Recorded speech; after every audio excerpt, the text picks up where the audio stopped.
Listen, I told you, you'll get your news at noon. Not in the morning, not at night, at noon. People these days. A woman entering Texas was found smuggling a Spidermonkey, of all things, when an unnamed woman crossing the international bridge in Brownsville was found to have been entering the US with a suspicious wooden box in the back. Her first reaction wasn't to tell the Border Patrol that she was bringing in an exotic animal. No, her first reaction was to lie and say it was beer, before speeding off after being called in for second inspection. Ballsy. The furry little guy was later found listed for sale, with the online listing detailing the woman's phone number, because of course it was. You can be fast, you can't be smart. The woman has pleaded guilty to the crime she committed, and the primate was brought into an animal shelter in Central Florida. I'm sure she will surely miss her furry friend while she's gone.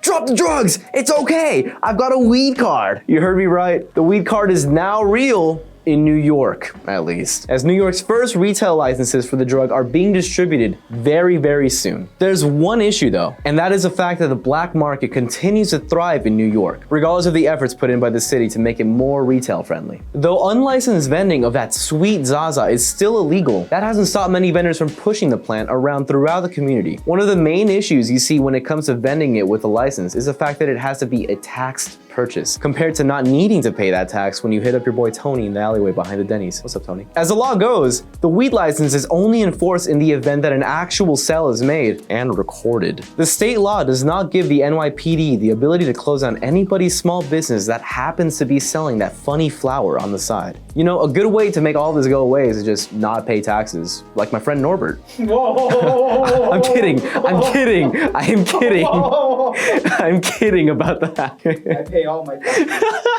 I prepay my taxes. Oh, it's so good. Guys, Biden just said the thing.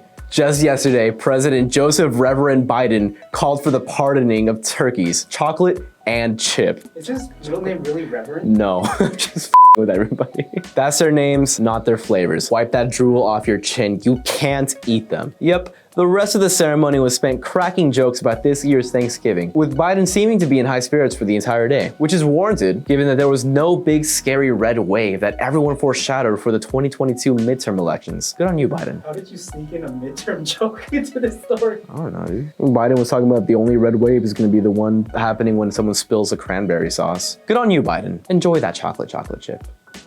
American supply chains could be in trouble with recent reports of a railroad strike coming in the next few weeks after the largest rail union rejected a labor deal just yesterday. What the labor deal proposed for union workers is an immediate 14% raise with back pay that would date back all the way to 2020, with added pay raises up to 24% for the following 4 years of any member's contract, as well as a cash bonus of $1,000 per year. Honestly, it doesn't sound too shabby. However, union workers are more upset with the current work rules in place, as well as quality of life issues that include issues with making sure that there are enough staff for a given job and enough sick time for those who are working them. All of these issues are missing from the deal that was given out recently, making it harder for the union to come to terms with the agreement. I think we should just give them some chocolate chip, honestly. Again? I'm just gonna run this joke into the ground until everyone's tired of it.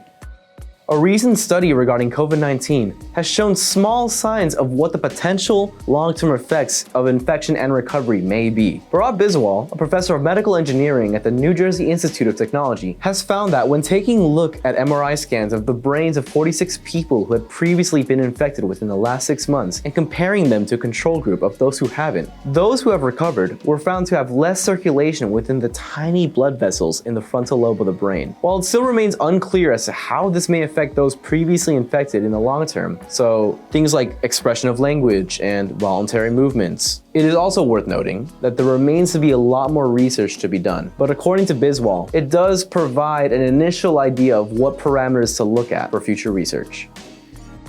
You know what other parameter you should be looking at? That like button. Make sure to also examine that comment and subscribe button for future uploads. We'll see you guys tomorrow.